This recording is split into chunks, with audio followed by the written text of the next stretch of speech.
Now, for the first time in modern history, more Americans believe that our country is headed in the right direction than the wrong direction. In fact, it's an astonishing record, 27-point swing, the most ever.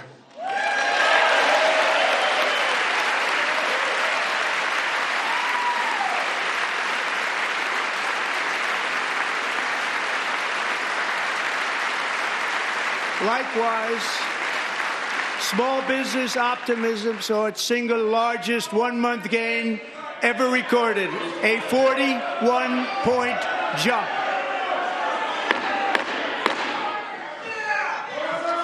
Members are directed to uphold and maintain decorum in the House and to cease any further disruptions. That's your warning.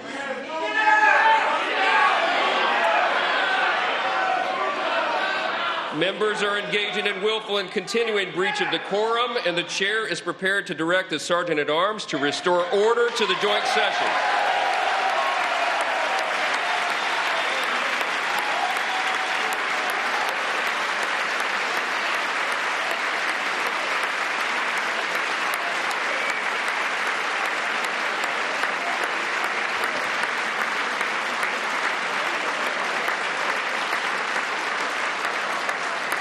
Mr. Green, take your seat.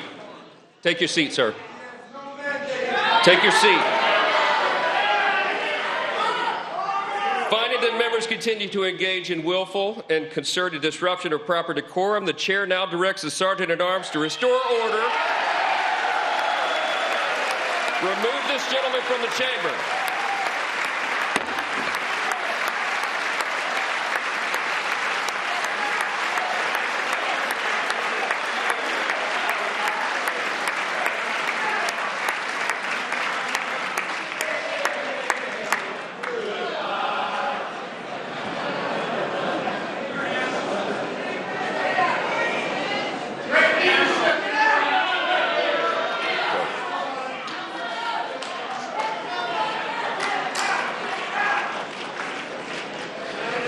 Members are directed to uphold and maintain decorum in the House. Mr. President, you continue. Thank you. Over the past 6 weeks, I have signed nearly 100 executive orders and taken more than 400 executive actions, a record to restore common sense, safety, optimism, and wealth all across our wonderful land. The people elected me to do the job, and I'm doing it.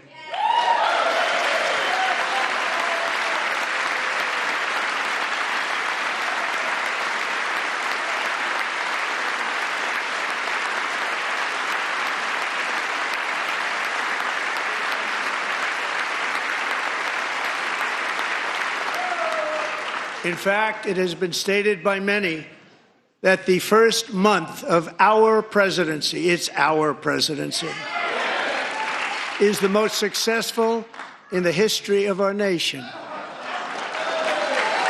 By many.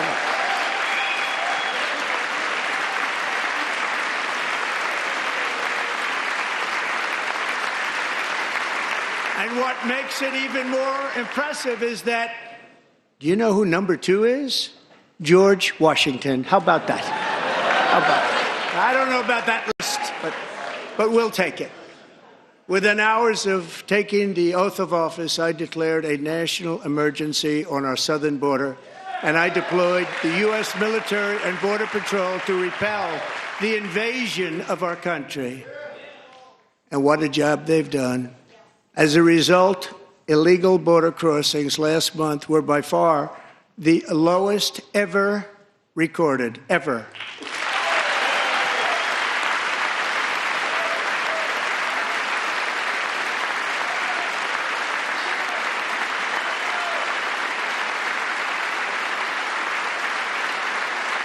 They heard my words and they chose not to come. Much easier that way.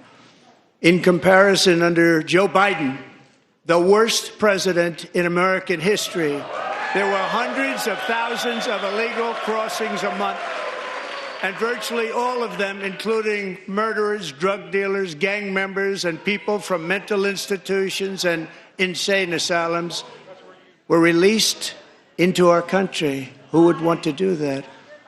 This is my fifth such speech to Congress. And once again, I look at the Democrats in front of me, and I realize there is absolutely nothing I can say to make them happy or to make them stand or smile or applaud. Nothing I can do. I could find a cure to the most devastating disease, a disease that would wipe out entire nations, or announce the answers to the greatest economy in history, or the stoppage of crime to the lowest levels ever recorded. And these people sitting right here will not clap, will not stand, and certainly will not cheer for these astronomical achievements. They won't do it, no matter what. Five times I've been up here. It's very sad, and it just shouldn't be this way.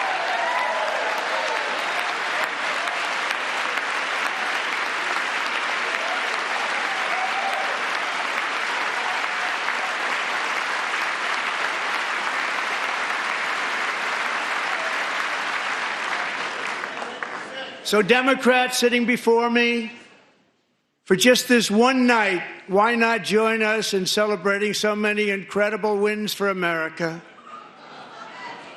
For the good of our nation, let's work together and let's truly make America great again.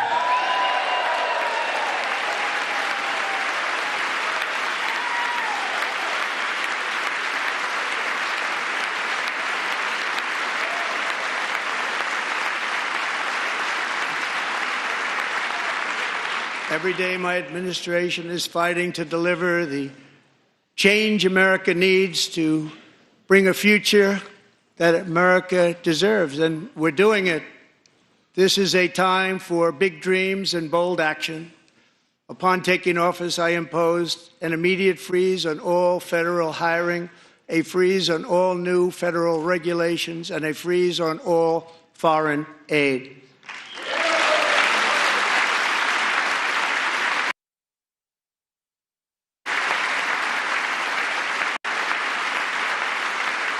I terminated the ridiculous Green New Scam. I withdrew from the unfair Paris Climate Accord, which was costing us trillions of dollars that other countries were not paying. I withdrew from the corrupt World Health Organization.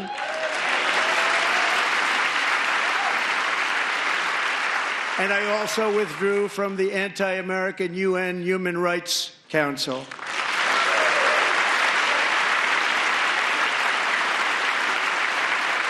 We ended all of Biden's environmental restrictions that were making our country far less safe and totally unaffordable. And importantly, we ended the last administration's insane electric vehicle mandate, saving our auto workers and companies from economic destruction.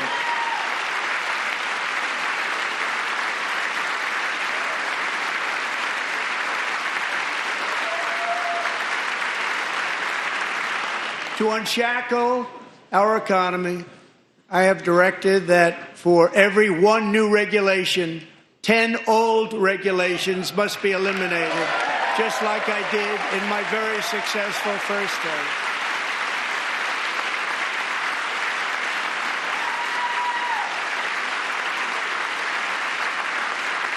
And in that first term, we set records on ending unnecessary rules and regulations like no other president had done before.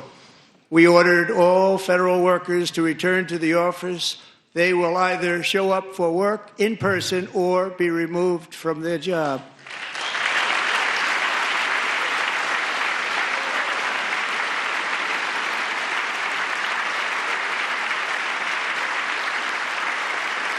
And we've ended weaponized government where, as an example, a sitting president is allowed to viciously prosecute his political opponent, like me. How did that work out? Not too good. Not too good.